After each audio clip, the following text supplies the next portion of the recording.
Hello, everybody. So now's week 2 of SDEV 153. So hopefully we'll start getting interesting this week.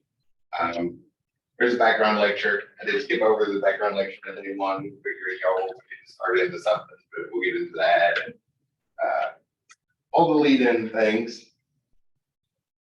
And then after that background lecture, this class is pretty much all example based. Periodically stop the screen share and draw some diagrams on the board or something, but it's mostly through examples. So we have that. We'll also look at reference sites because in 8 weeks, there's not time to talk about every single thing there is about HTML and CSS. What we look for in classrooms, y'all have probably seen this in some of your other classrooms, is we look to build a really solid foundation that we can build on later, but it still requires reference material. So we'll start today with the official reference material. Some of y'all may have encountered it before, W3 schools, then background lecture, the W3 Consortium for World Wide Web Consortium, they set the standards for the internet. They have a page of reference material, so that's the official one. We'll start with that. And in a couple weeks, possibly sooner, we'll move to the best reference material. We'll get to the best one pretty quick, but we should probably start by looking at the official, get up to our example and things. Oh, a quick note for a question that I've heard a couple times, and I probably should have mentioned it the other day because I hear it a couple times every time this class runs. And that's people asking questions about things like React and Bootstrap, some of those things you may have. Those two that I just mentioned specifically are what we call frameworks. And in general, frameworks are a collection of libraries that go together to build something. So normally we would say like framework for building GUIs. And there's a whole bunch of libraries that go together to build that graphical user interface. If we don't say anything with it, if we just say framework, usually that refers to something that goes on the web, what we call content management services. And that is the collection of everything that makes up your website. So in this class, we're studying static websites, and that's the content never changes. Then, right, we'll have the same pictures, the same words, and the same order every time somebody looks at the page. The step up from that would be dynamic websites where we start adding some scripting in. Client-side scripting, maybe server-side scripting, but there's small changes to the website. A basic web application would be an example of that. Different things happen as we click buttons and input different things into the form, but the same stuff happens for every user. And step up from that is where content management services or content management systems are. And that would include everything. So static pages, dynamic pages, the database that's tied to in the background, other websites that are just loosely connected to it, others where there might be used, everything that's going to be transmitted across that. The key point of those is oftentimes every user will see a different one, right? Like on the My Ivy page. Everybody's been on there by now, right? Even if it's first semester, you've gone and checked your email. I hope so. If you're not sure where to check your email, let me know. And we'll get that straightened out. But everybody that looks at that sees a different page. Or Ivy Learn. Everybody that looks at that sees a different one. And My Ivy, you can customize all the shortcuts, favorite links, and adjust things. And then when you log on, you will see that every time. So that's a content management system, managing all of the content that goes together that we want to deliver to a user. That's kind of the end goal of what this course starts to add into. So that's why we don't use things like Bootstrap and React. Those are made specifically to build the content management system. So in this class, we're taking the first step, the static pages, because y'all are well aware most of the things on the internet are static pages. We can put a blog there. We're not going to change our blog. Maybe a little edit, some typos or something. It's not going to change. The only thing that changes is the little box showing ads, right? That's customized to the user. But that is entirely handled by the marketing firms. We will see that in a couple of weeks. It's really, really easy money. Build a website that you think people are going to come to, and tell the marketing firm you want to show ads, and they send you some code, you copy and paste into the spot you want it to be on your page, And then you get a few pennies every time somebody goes to your webpage. Really easy money. So we'll look at that because that's what everybody comes to school for, right? Make money, and it's good.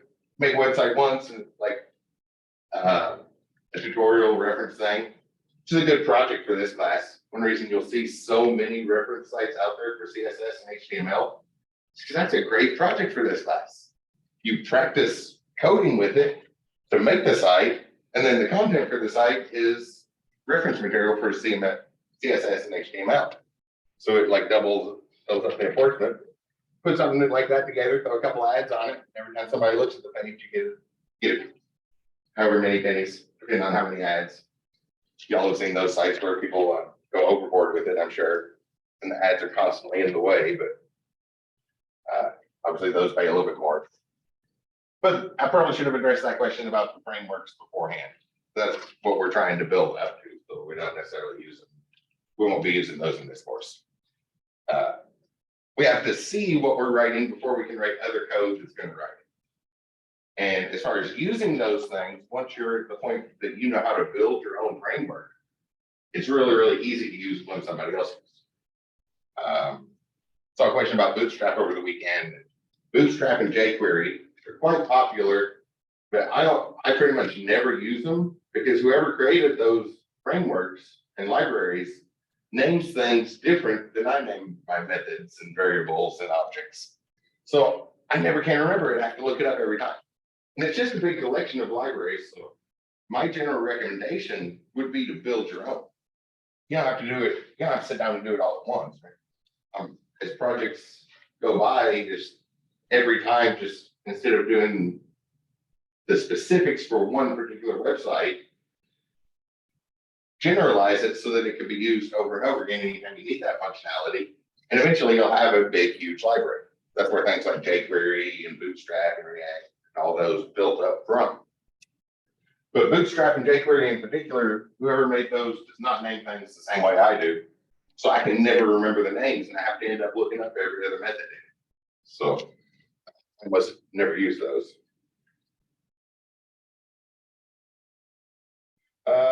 Something in the chat room about the AWS account. I just left that on there if you wanted to use it. I would recommend using the free domain hosting site. The AWS stuff, you have to configure the servers yourself. And the budget that's allotted there won't run around the clock through our entire course. So it won't make it to the end of the course unless you time it differently and stuff. But we can look at that at the end. There'll be time to address specific questions at the end. Let's see if we can get it going. Yeah, I just left it on there because I was in the, that's what the statewide course shell does. It often confuses people, especially online, trying to figure out how to set up a server the very first time. I think they say to use the storage buckets, but the storage buckets cost 3 times as much as just setting up an Apache server. And even with just an Apache server, it still run through the $100 budget in 2 months. It's very different than what their ads say it would cost. On my Google Cloud one, I actually turned it off this month to see what it costs if I don't do anything. Everything is turned off and it's not doing anything because what the advertisement or before turning everything on, the number they gave is very different than what I've been billed every month. Turn everything off to see what they actually charge. Or see if I can come up with a line for that. But you know how that goes. That's a different thing. So we should probably get into our course.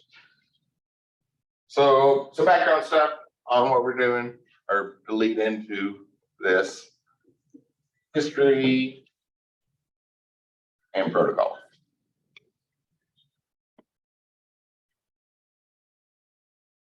So where the internet came from, and this will be kind of brief because y'all do have that HTML essay that's due by the end of the semester, which might sound bad, but usually people have a whole lot of fun afterwards. So I'm always hearing people say they have a lot of fun with it.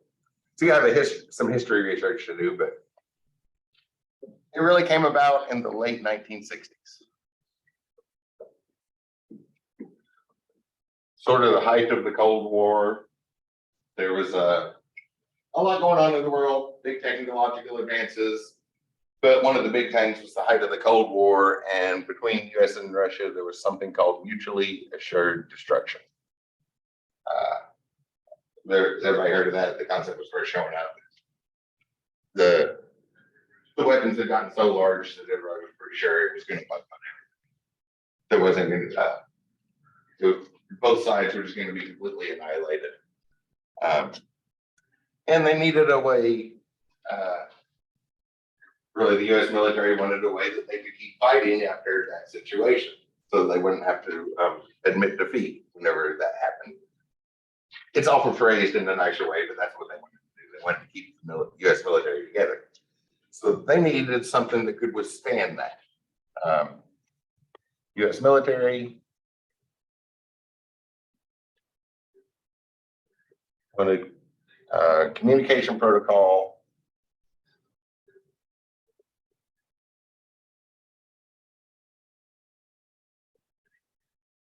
to withstand that. Like, okay, there's a lot going on in our society, so surely there's like some remnants that can be used. And what they came out with was basically our alternate routes. So I'm going to draw a diagram here. So maybe there's some site somewhere in the world, label that site A, which that's probably hidden behind my computer because everybody in the classroom over in that corner. Let me draw it up here. So we have one site, we call that site A, and then another one where in order to a communication protocol that can withstand the destruction. Right? If there's one line going between those, obviously there's a lot of things that could go wrong with that one line. Mess up.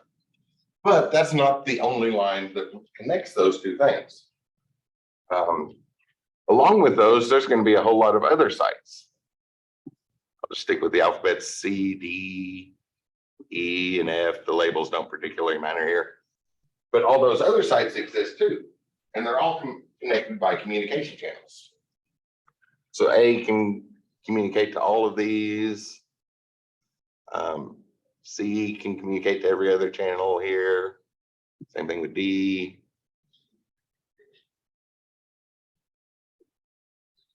And that one. So all of them are fully connected with communication channels. So we don't have to rely on just that one channel going through. And the idea is to take advantage of that. Choose the best route, basically. So first thing is going to be internet protocol.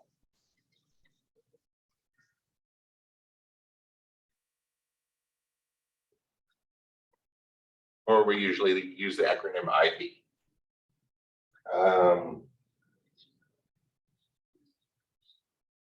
It allows information to choose its own route through the system. Choose own route.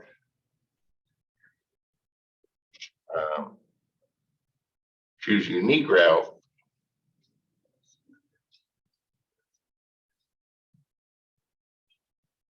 Through the system. Which sounds like it might be something really fancy going on. What it is if site A needs to communicate to site B. We need some communication going from site A to site B. Instead of going down that direct line, a machine there at site A is going to ping every single machine that knows about it. Everybody encountered that before. It's a basic ping. It's one of the simplest commands, comes back really, really quick. Let me open this up. So I go in the terminal and just ping some website, like say ivylearn.avtech.edu. Almost immediately start getting responses from that site. And that just confirms there is a connection. So what it's going to do is the choose a route sounds fancy, especially now that AI is all over our new technology news. But a machine here is going to ping every single machine it knows about. And the first response it gets back, it's going to assume that's the best route. Or in the case of the original need, the first response it gets back, it knows that line is open. So maybe site E is the first one to respond. So it sends that information like from A to site B and sends it to E. And then E's going to repeat the same thing. It's going to ping every single machine it knows about. And the first one to respond is where it sends it. So maybe it sends it, B is the first one to respond. So it's going to send it down that line. So from A going to site B and has already visited site E. It builds up that list of all the sites it goes along the way. Because we could get stuck in a loop, right? Like in that original situation, post-nuclear holocaust, maybe everything's on this half's destroyed, so it just stuff gets stuck bouncing between A, E, and C, and it can't move forward. So we need that list to make sure it does the backtrack. And then it can just keep bouncing around. Maybe it goes to D first. So from site A to site B, visited site E and D so far, and just build up that list of where it's been, where it's coming from, where it's going, and it just bounces all the way around. I'll take it to the extreme. I'll go over site C and then to site D to finally deliver that communication. So if there is any possible route through that network, it will eventually find. There's lots and lots of redundancies.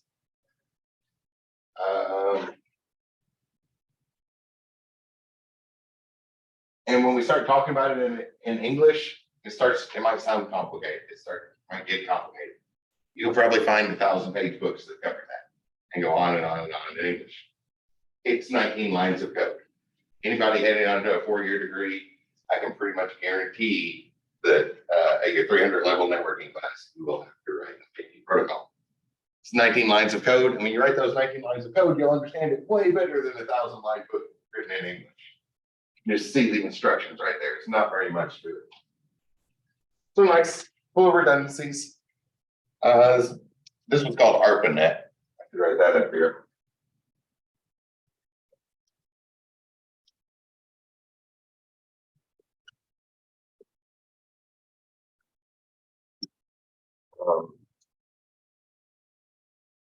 Notes. Advanced Research Projects Agency Network. It's quite a bit, but nobody's going to rattle off the words. That was 60 years ago. The acronym's what stuck around. Some just be, oh, Orlando's back. Did he leave?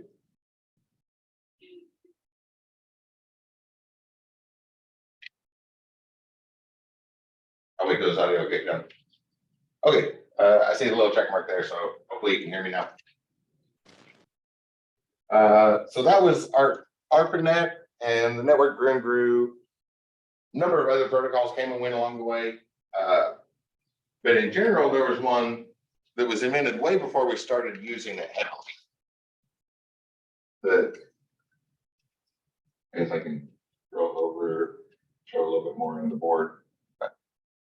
Hopefully work. And that was transmission control protocol.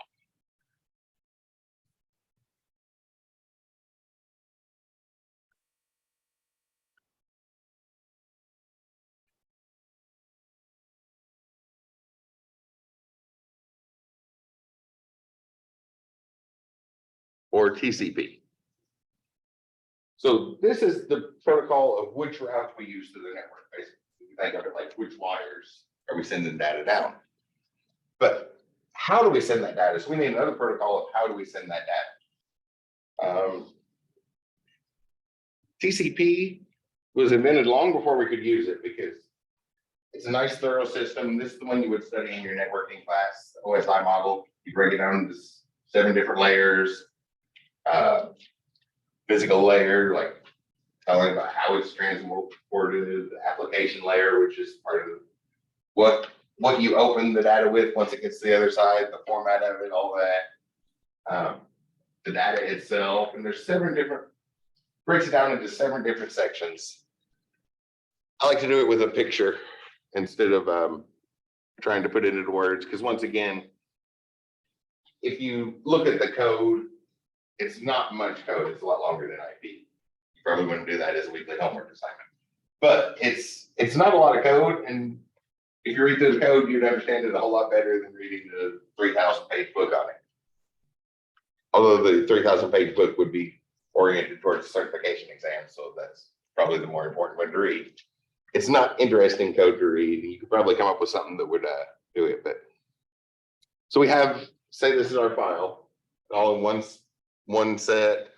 Over at our starting point, we have that clear beginning and the end, and a whole bunch of bits that represent this data. Another information, if anybody's ever opened a file and looked at it, you see things like what type of file it is. If you open a PNG file or a PDF with Notepad, or text wrangler, so you can read whatever the computer can make sense of. One of the first things you'll see is what type of data it is. In our HTML examples, we do that as well, the doc type declaration, which technically we can leave off, but right now, because we're in the middle of a standard, but eventually that standard is going to change. And whenever standards change, you have to come back and add that to anything that it was left off of, which would be overwhelming at that point. We have this big data and we just break it up into little chunks. There's going to be some preset size depending on the situation. But we break that up into little independent chunks. And then each chunk finds its own route through the network to be assembled on the other side. So one of the layers has information about how they fit together. I believe most everybody has to take at least one networking class. So you will study the OSI model in detail, and that's the TCP protocol. So we have this little chunk right here. It heads across the network. We just talked about this protocol. You've probably seen those letters before, right? SDEV. So you know these go together in our modern world. And then over on their side, it tries to recreate it as best as it can without, oops. Completely lost them off to that marker. And it starts assembling these packs on the other side. And it's like a copy of it, but I'm doing this little colored thing here to kind of accentuate it, that it's not a copy of the original data. It's a copy of that data already broken up into those little chunks. So we don't get the whole thing over there. Little errors could happen. And not, we know errors happen in transmission, right? On wires, electricity and magnetism are really the same thing. We've encountered that in a physics class. And our machines use electricity, but we live on Earth, which is really just a giant magnet. So there's always interference, little things like that. Everybody's probably experienced what happens if you're trying to look at trying to watch YouTube and somebody else in your house turns on and goes to cook something in the microwave. You're gonna lose your signal for a few minutes.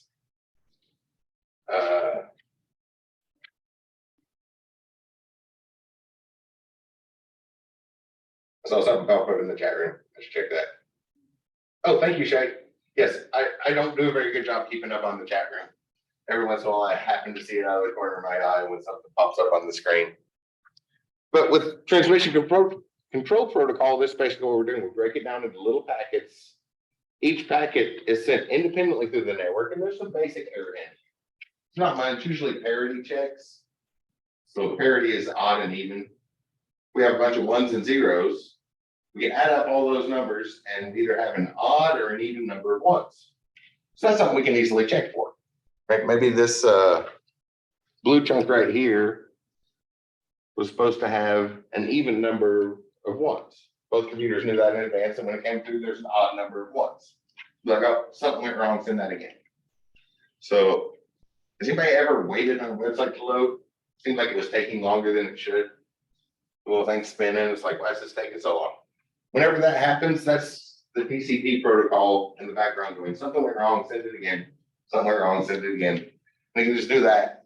So around Earth, that's no problem. No problem. Signal across Earth, it's no problem. Things like that camera we sent to Pluto, that would be the problem. It takes 4.5 hours each direction on the transmission. We don't want to be like, oh, the data went wrong, send that again. That's a 9-hour round trip. So there are better ones that can like actually correct errors that happen in the code, things like that. But for just a signal across Earth, that something went wrong, send it again, works great. And we got to do that 10 or 20 times before it pops up to a time scale that humans would notice.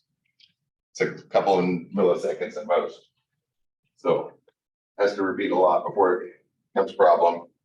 But this one's kind of big. There's quite a bit going on there. All the different layers, keeping those straight, keeping all that stuff straight, checking, using that checksum to confirm the parity and all of that stuff. There's a lot of overhead. So when it was first invented, it was way too much overhead. It was not feasible, really. But by the mid 1980s, machines had grown big enough they could handle that little bit of extra overhead that comes with it. And since then, everything's been TCP and we haven't looked back. It's easy, fairly efficient. When it was too big for machines in the early 1970s, about the mid 1980s, and everything since then, it's small for our machine. The cabling necessary was kind of an expensive one as well. There were some improvements in technology and cable technologies in the mid 1980s, early 1980s that made a big effect. But eventually it kind of took over, and that's what we use everywhere. These two together, TCP, IP, probably seen them. And each packet, the data gets broken down into packets, and each packet finds its own independent route through the network and gets reassembled on the other side. Quick and reliable. So that's what the network is made of, is based off of.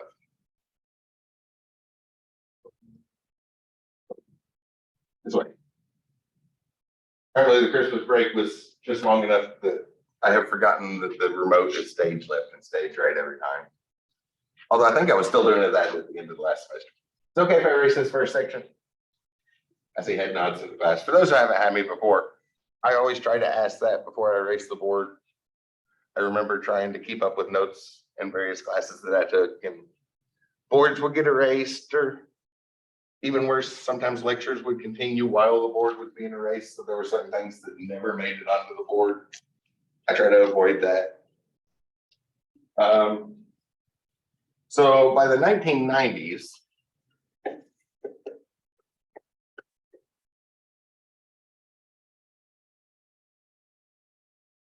and put quote marks around 1990s, because computer scientists probably knew that in 1987. When you all do your history report, you'll see a date and they give it as 1990, but like that's when he had taken a theory and put together a small network and confirmed the proof of concept. It's not when the internet showed up in everybody's home. With things like where we know every step of the technological growth, those dates can be a little off at times. When it says something was created to when it was actually anybody in the world would have known about it except for the 2 or 3 people that created it. Some put 1990s in quote marks there, but in the 1990s, ARPANET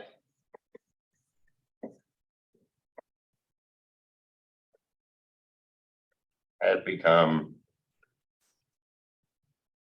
the internet.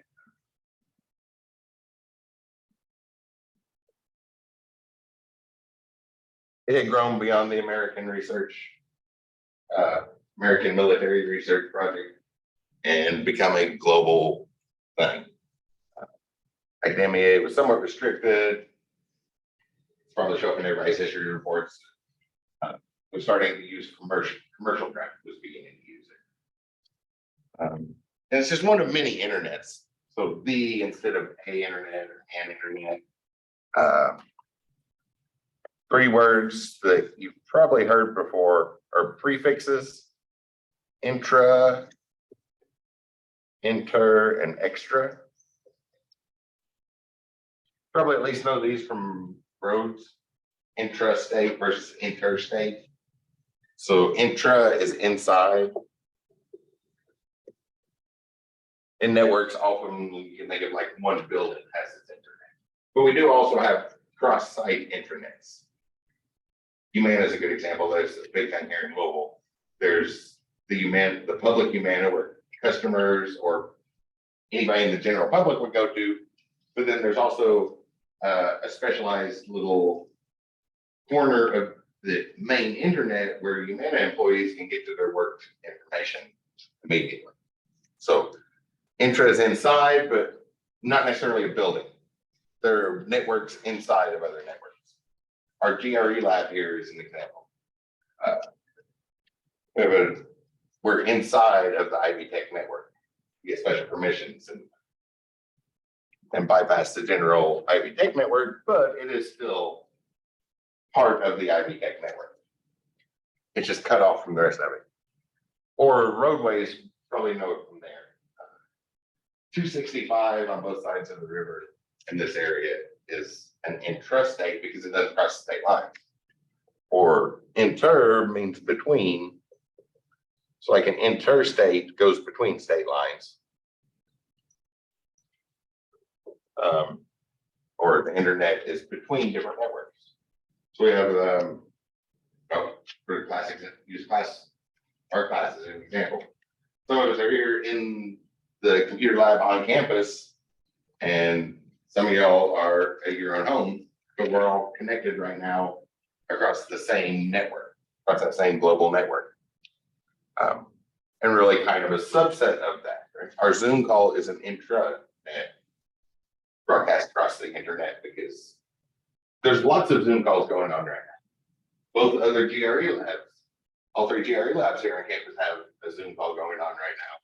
Inside the Ivy Tech network, broadcast across the internet, but we're not getting interference from their Zoom calls or any of the other ones going on around the world.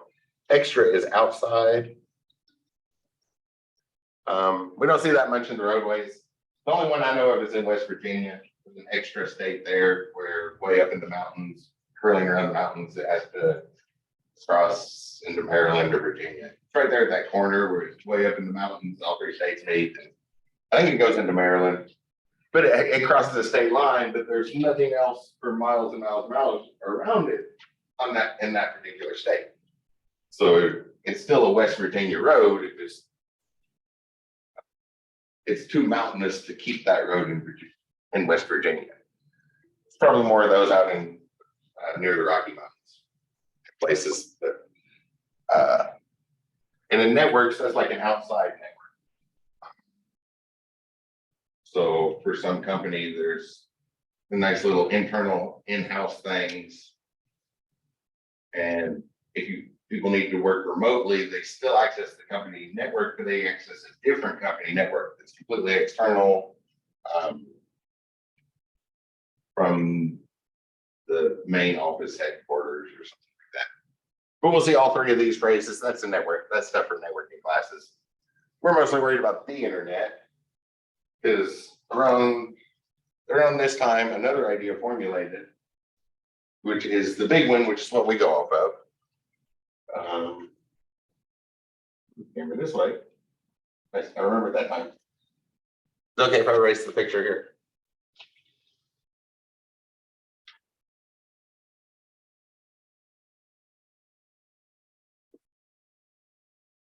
And the big idea, I'll write it in all caps, because this is kind of what we're going to be doing is based off of.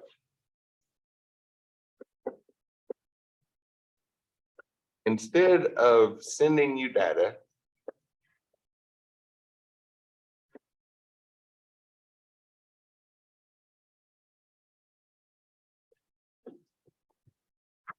the data, I'll just send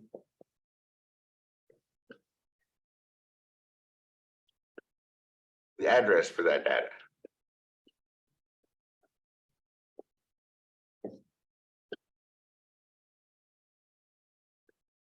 Then you can go get it if you want. Right. So some big maybe no. Anybody there has encountered that? There's a website, gutenbergpress.org. Gutenberg.com, something with Gutenberg in the name, Gutenberg Library, Gutenberg Public Library is basically what it is. And their goal is to put every novel that is known, all of humanity's writing on one website in electronic form so everybody can grab it. Been building for years. So there are some really, really, really big books there. Right? That's going to be a lot to send across that network. And especially if you're not necessarily going to read it. They're just telling you, hey, look, here's a copy of that book. I don't need you to send you the whole book for that. So instead of sending the data, I'll just tell you where to get it. Tell you it exists and where to get it. And then there's a small chunk of data to go across the network, which is going to go make it across that network quicker. There's physical constraints. When we draw a picture, we'll have like a wire and we always draw a bunch of ones and zeros, look like something going down that wire. But remember, it's electricity, it's like a light switch. It's either on or off. So we'll see it like this in the diagram, but it's like a light switch the entire time. That entire wire from here to Europe, or an entire series of wires that leads from here to Europe, would all be on. And then a split second later, it's all off to make up that binary code. So there's physical restrictions on that that give us time and stuff. So less data is going to get across there quicker.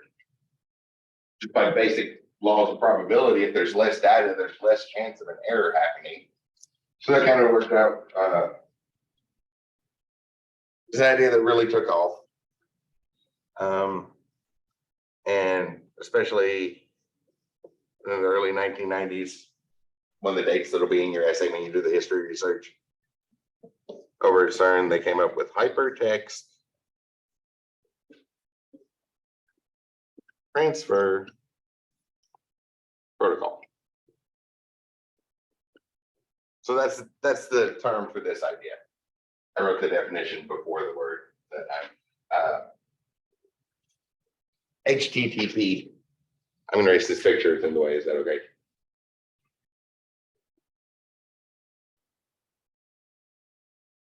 Letters you all have probably heard. Most of y'all have probably been hearing this your whole life, right? These saying early 1990s, right before all of y'all were born. I remember those days, but so HTTP, and then later they added a secure form. It's just a signed certificate. You just have basically like an ID. It's just a digital thing that confirms your identity, so that when you go to a website, you can at least confirm the identity of who made the website. And that just adds an S. Y'all have seen that. HTTPS is Secure Hypertext Transfer Protocol. So I've never heard for certain, but I'm guessing that wasn't originally written in English, because this was developed at CERN, so over in Europe, and in English the S would definitely go first for secure hypertext in the acronym, but the S is last, so probably not originally in English. But that's this idea: just send hypertext, which is what we call a link. So link to the data instead of actually send all the data, because there's a lot of advantages, and that's what the internet is built up of. So that's the major protocol for regulating the transmission of data to. That's regulating the transmission of data to form the internet as we know it. Sorry, I can't read my notes. These were written several years ago. Y'all may notice I have really messy handwriting. You ever seen one of the days when I have the paper and I hand it out for a long time? Probably because I'm trying to figure out what I wrote on the paper. So we send HTTP information through TCP IP protocol. So we take the links and then the stuff surrounding the link, break it down into little chunks, send that, and each little chunk finds its own unique route through all the interconnected networks in the world and gets reassembled on the other side reliably and accurately. Okay, so that's the background stuff. It's okay if I erase what's on the board here. and move into what we're actually looking at in this class. So now the data that we want to send.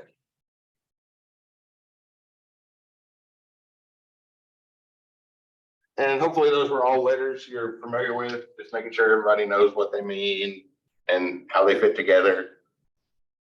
And you'll have a history report due. So not a long history report, but there'll be some research who probably have some better ideas on that. Or fill in the details on that, I guess.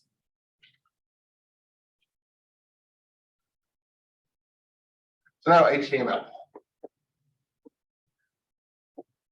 Hypertext.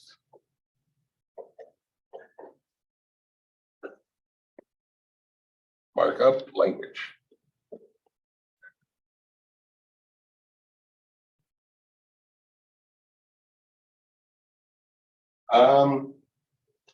So have the hypertext showing up in both of them. So obviously this was designed for that. Markup languages, we saw a little bit of that the other day. It's a really good form for machine to process it. It's not perfect for a machine, and that would be sending the binary code. We're humans, we can't work in the binary code. Form that would be best for us, the easiest one. Most people use these days, if we're just sending raw data, it's going to be JSON. That's kind of the easiest to work on. That seems to be the easiest for humans to work on, just going on popularity. But it's a really bad form for the machine. It's adds a lot of work in the machine. So markup languages give us a nice middle ground. The data is transmitted in pure Unicode, so that simple binary stuff you would learn about in an introduction class, or will learn about it in an introduction class if you're just starting out here. Which the introduction class where we showed has been, and things keep happening to that, so it's showing up in more and more classes because it's so overwhelming there, trying to cover it all at once. But just pure Unicode, that's the simplest form of binary integers, just binary representation of numbers, the old math thing, long predates computers, representing the numbers that way, and then a one-to-one correspondence. We just picked a number and said, this is letter A. Pick another number, and this is a lowercase a. Pick another number, this is a semicolon. And one-to-one correspondence is very simple we use. Originally ASCII code, which worked fine for America. The A in ASCII is good for American. But America doesn't use every symbol that's known to humanity, so that got extended into 16-bit characters, Unicode 8, UTF-8, and that covered a whole lot of things. Still wasn't all of them, so it got extended again. There's 32-bit versions as well,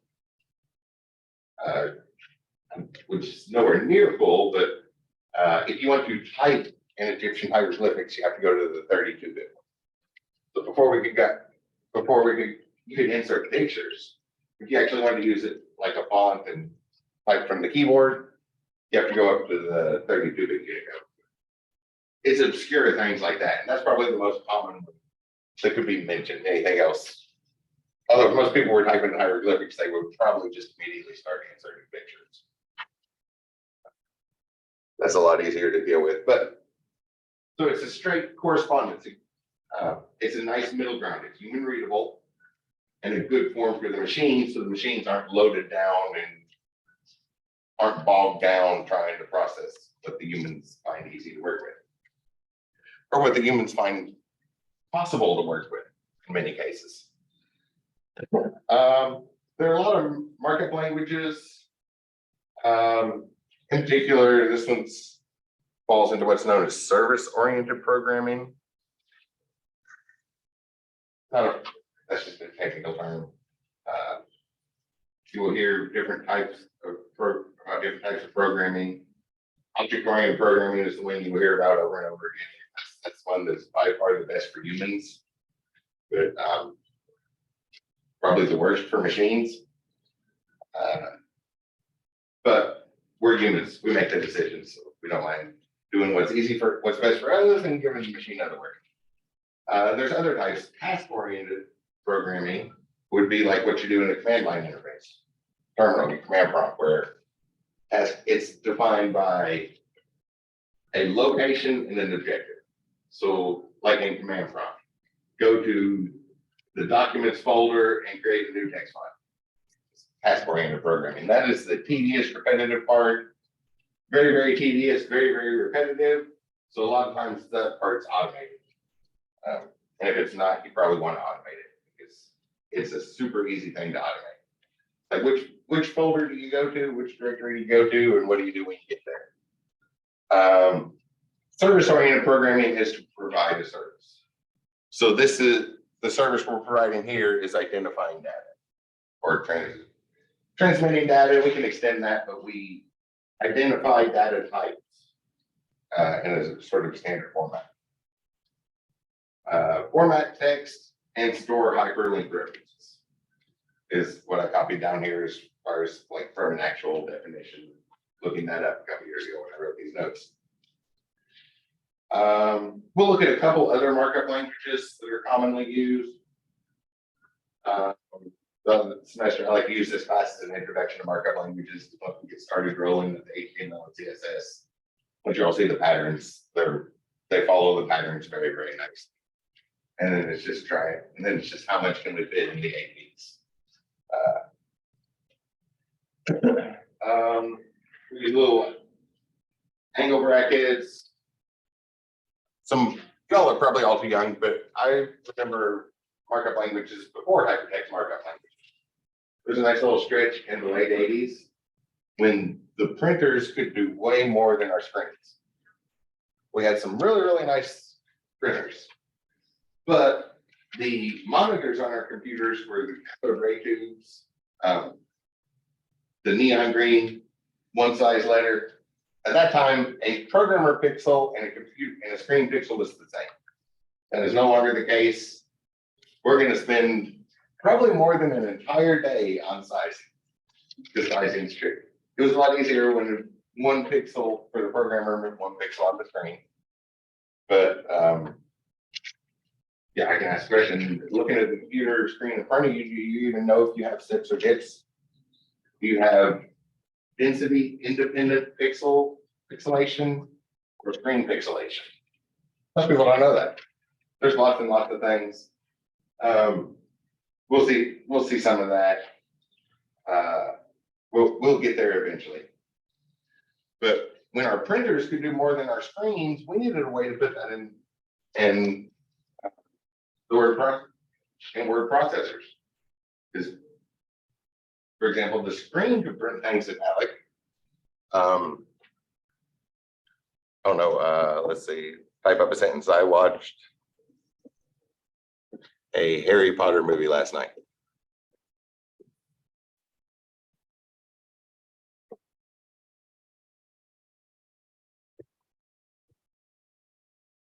Charlie did. I rent movies on Sunday nights. I couldn't find anything that he was not remotely interesting to releases. And then I saw renting movies on YouTube. But eventually, YouTube recommended Harry Potter, and I was like, "Oh, I've seen that in about a decade." But as you might remember from your English class, this should be italicized. Which handwriting we can't italicize. There's no italics on handwriting, so you would underline it. But back in the late 1980s, the printer could do italics, but the screen couldn't. So we needed a way to tell the printer that. And at least the document editors I remember, predating Word, would use markup languages. So we would add these little tags in and say like italic. Actually, I'm going to use I. Because RAM was kind of a precious commodity. We definitely didn't spell out the whole word italic back then. Harry Potter. And then in the italics. So that's the service provided for service-oriented programming. It identifies this piece of data as being something special. And then when that would get sent to the printer, it would the printer would know what to do with that. It would know to ignore those little the tags, and just print those two words italicized. Which that one works in HTML, but if you haven't read it, seen that in the book yet, that's not the way we want to do that. Because since then, there's also been lots and lots of laws in the ADA Act, lots and lots of amendments to the American with Disability Acts. So we also need, when we put it on a website, we need blind people to be able to read it. Vision impaired people, I guess you don't even have to be fully blind. Or sometimes it's nice just to read that. Somebody do that with their e-textbooks. Pretty much every e-textbook now has the button. You can just click the reader. Then listen to the book instead of reading it. But we need that stuff to work. But how do you speak italic? We'll see it soon, but we use the emphasis tag. Same thing with bold. I guess that you could speak bold using that word, but we use the strong tag again instead. So that when we're reading it, those words are pronounced with a strong emphasis, or the italics words get some sort of emphasis so they stand out. So that's what was used whenever the hypertext transfer protocol was thought of. We're going to send data that way. This is what the computer people were used to doing in all their document editors. So that's what was used to put it together. And it happens to be a nice form for the computer to work with. Basically, we'll have four categories of types. Used to categorize type of data. And again, I'm trying to generalize that here because I believe almost all of y'all are in the SDEV program, right? I'm reading over those intro discussion boards. This isn't the only markup language we use. I'm trying to generalize it. We'll see other ones in here that you will use other than just HTML. HTML is just the official standard for websites. And we basically have four categories. Type of document,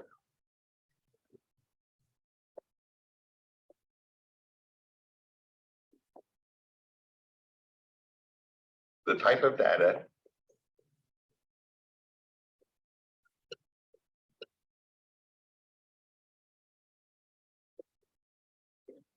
this is kind of a long sentence, but type of division of the document,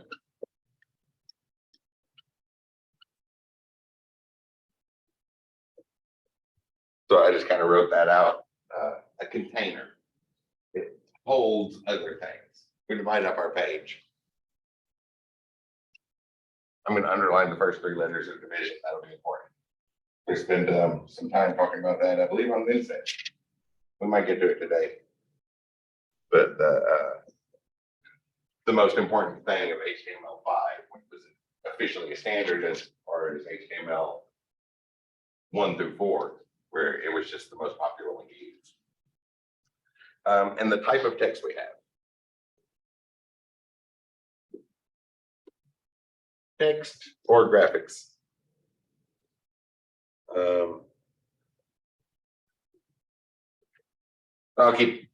I'll just use that.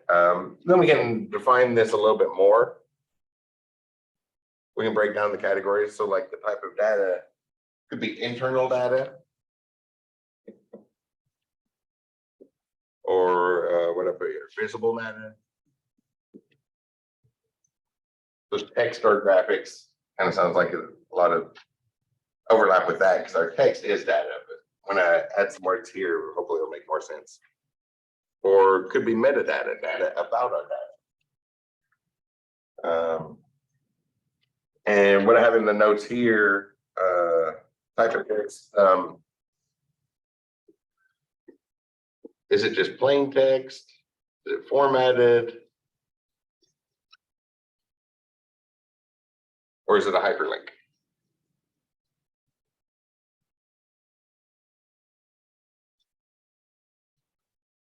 That's kind of how the HTML breaks down. We're categorizing what we put between those opening and closing tags.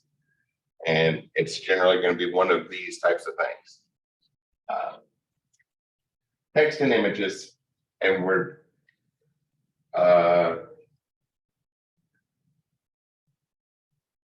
we'll see SVG graphics at the end. So there is one of the standard formats for vector graphics is a markup language. We'll see that here. And it is included in the HTML standard, so it works great on, it embeds perfectly into HTML stuff. So we'll see that later. But in general, we're talking about pre-built graphics. And you already have the thing file.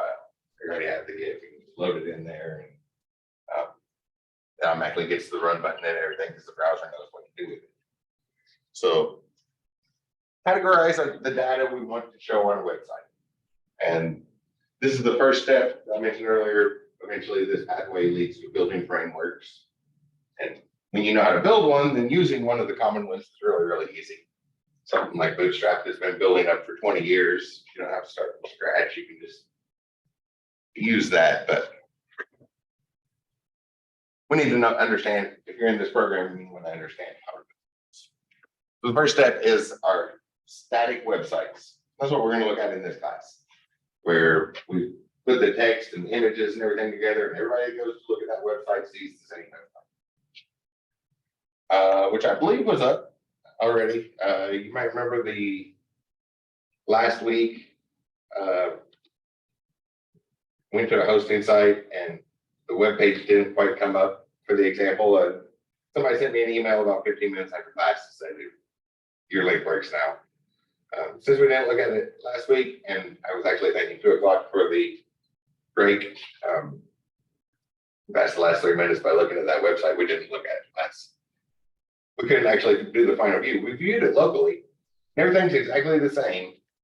And I did point out that important part that if it works on your local machine, but not on the server, that's because Linux is case sensitive. So check all your check all the capital and lowercase letters. Make sure they're all where they're supposed to be. So on this free domain hosting site, this would definitely be my recommendation. This will run indefinitely. They have a paid for version, so you can get even more features and get better uptime. So like that's why it took a few minutes to update. The people that pay for it, there's updates immediately. But on the free version, yeah, you just get stuck back in the queue until all of the people that paid for it are finished. And then you get to do it. And then they'll run your stuff. I guess the alternative to that is to give them $10 a month or whatever it is. You set up an account, they'll give you a name. It'll run indefinitely. If it goes 90 days and you don't have a visitor, they'll send you an email that they're going to shut it down. You don't want to do that. But yeah, I usually just ignore that email and let them shut it down a couple days later. And it'll work for our class though. So there's that quick example we did. Just threw some words on there. I'll look at the code for this. Just a quick reminder about what that was. And when you go to upload them, when you first log on, you'll click into the site. Then the orange button is the one you want, the file manager, which usually Monsta FTP is not free. The one that on almost all domain hosting sites, you have to pay for that. But this one shows ads on the back end. That's what I like about it, because I'm used to seeing ads, so they feel perfectly normal there. I know how to ignore ads on a page, and it pays for some of the things that we would normally pay for. So we get a little bit more here. And it's an Apache. So Apache 1, there's Apache 1 and Apache 2 servers now. Apache 1, which means everything that shows goes in HP docs. That's what it'll show. Yeah, it was asking me to create an account, and when I try to, it don't let me create the account in here. We'll look at that in a little while. Is that why you went to AWS? No, not that one. I think it was giving me 2, and then that one too, it was me asked to create like 3 accounts. There's going to be time today after class to look at it. We're getting ready to take a break, and then we'll go through a short example, and then I'll be time to do stuff. sit down and look at that, Orlando, and figure out something that works for you. Oh yeah, so notice there's a file called index.html.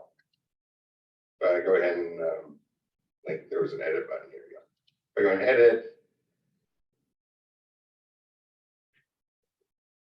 There it is. So just those basic words thrown up there, nothing fancy there.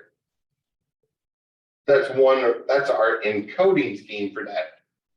Usually we say coding because that fits nicely in a sentence. But I guess technically HTML is we're going to encode the data into one of these categories, one of these types of categories. And notice that all I did was put in that address. Let me erase the rest of this. Just the URL specifically, and we get to that page called index.html. So it was also on here, greeting.html, which was the one we did locally and tested and then uploaded that. And to get there, we'll just add that onto the end of the file, greeting.html. So index is something specific. That's what the server is looking for. So it goes into that folder and it looks for something called index, and that's the starting page, which makes the URLs look a little bit better. I keep using that uniform resource locator. That's the technical term for an address. It makes those look a little bit better if we don't have to put the actual file name next to it. But we can also type the file name or put a long string of folders. Y'all have seen that. Just like on your local computer, it's not going directly into coding, so we don't need dots. We use slashes. And so domain, the domain name you have, that is your ht.doc folder. And then you organize things into folders. Otherwise, you're just going to have to use best files here, which will still work as long as, because we don't look at URLs when somebody sends us a link. We just click it, right? Like, oh, there's some blue text, so click on that. Unless we've already been there, and then it's purple. So we don't really read them. It would still work, but if you're maintaining the site, that's more work for you. So organization goes a long way, and then just add folders, and it's the first part of the domain name is that top level, the ht.docs folder, and then any other folders, just /folder name, /file name. So one thing you might want to do is put an index page up at the very top. We're going to see links very soon. So, or set index, call it index. That way it opens automatically, but put a table of contents there. So it has a link to like the module 3 chapter, homework 1 file, and put all the links in one place. That's nice organization. It goes a long way, but that'll be your choice. Okay, so yeah, that started working just that little bit late. The people that with the paid for domains, they get priority on the queue. So that's a slight delay, but it's usually not very long. It was only a few minutes after class the other day. So the first example is going to go slow because I'm going to talk about the diagrams and stuff that we use and little things like that, but we're ready to get started into examples now. After a break, because we've already been at this for over an hour. 10 minutes sound good to everybody? I see big head nods here in the class. The agreement here. So my laptop says 2:04. We will get back to it at 2:14.